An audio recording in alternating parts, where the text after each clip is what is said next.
这个是要保质量的，不开机，看电流。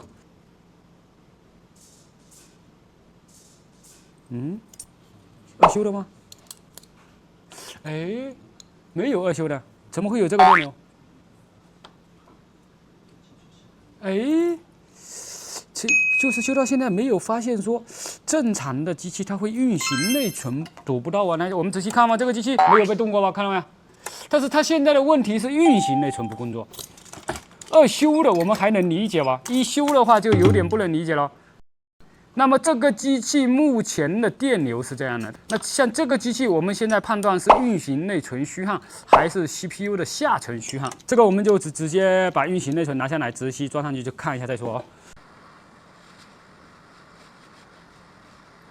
掉点了，哇，地拐4个，这个有点拉得太用力了啊。可以直接换啊，运行内存无所谓，随便换就好了。但是现在它的电流刚刚，哎呦，刀坏了啊，刀头坏了，等一下要换它了。烙铁头开叉之后要及时换啊，不然的话会伤漆。但是你正常用的话也没事啊，正常用的话也不带有事的。但是要轻啊，一定要温柔啊，一定要轻。好，来看电流，走。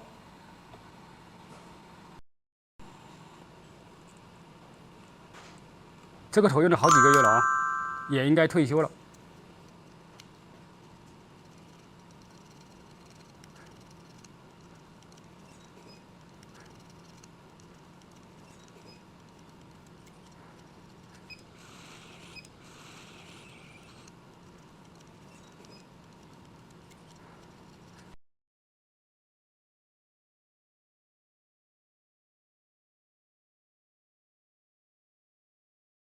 直接装上就好了啊，那就是问题就不大了啊。我们现在开始，好像是2根线啊，应该是能看到2根线啊。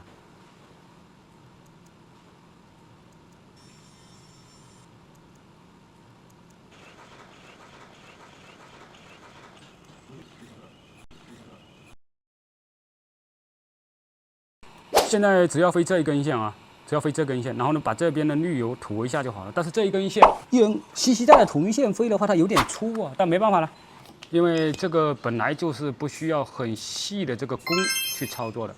好了，这个吸吸带在这个上面做飞线的话，它很粗啊，很粗，看到没有？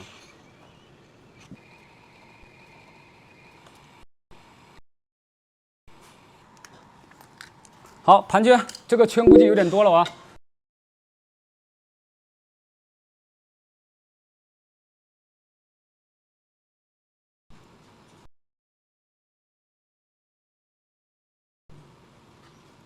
那么这个运行的时候我们就不换了，现在就可以直吸了，就这么上去，这个机器它能不能开机？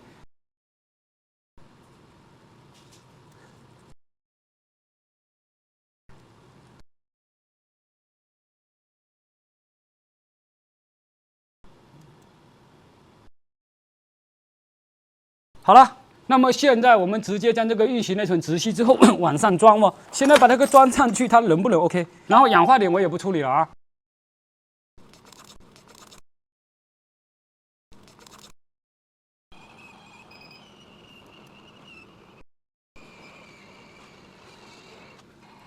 OK， 问题就是运行内存电流，然后我们做的呢就是重置运行内存，它的主要的目的是保质量，我们只要下层不爆，试一下。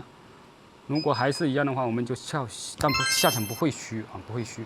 它这个胶跟别的胶有点不一样，死硬的，所以呢，这个下层虚的可能性没有。按下开机键，看电流，起。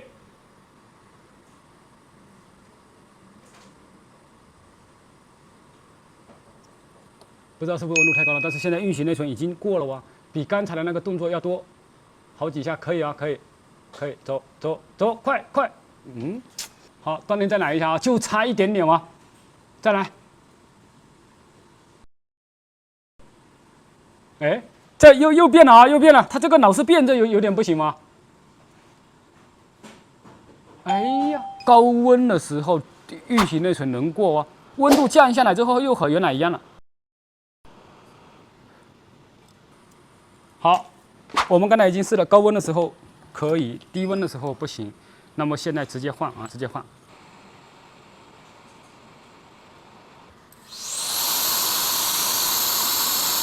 高温的时候开没有问题，温度降下来之后它就不能开。但是我们现在要把温度打下来，可能等一下高温的时候又开了，低温的又不开了，又搞剧情，没有必要啊。我们现在把电流切出来，走。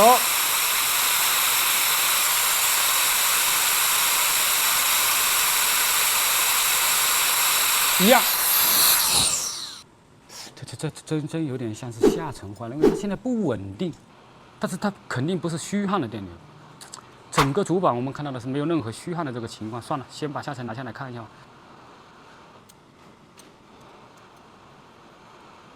现在就是先把下层拿下来，重装一下，看一下具体情况。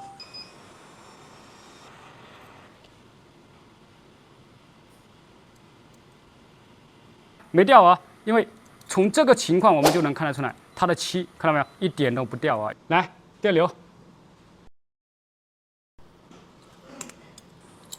可以了啊，电流是正常的，5秒之后电流归零。然后呢，有的时候呢，就是大概会出现什么情况？就比如像这个情况，这个情况呢，我们现在能看到，这上面都是联息的吧？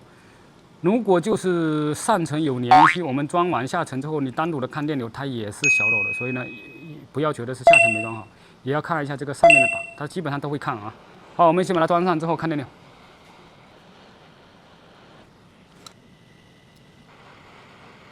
来看电流，不在高温的时候看啊，因为高温刚才就是很明显跟低温的时候它是不一样的啊，所以我现在是直接从正常的温度开始看，一模一样。这运行内存是裂了啊，你看中间。所以我们现在更换一个再进行测试啊，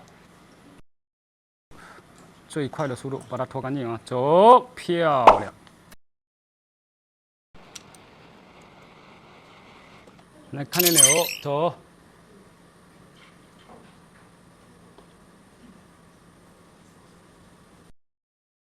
好，来看电流。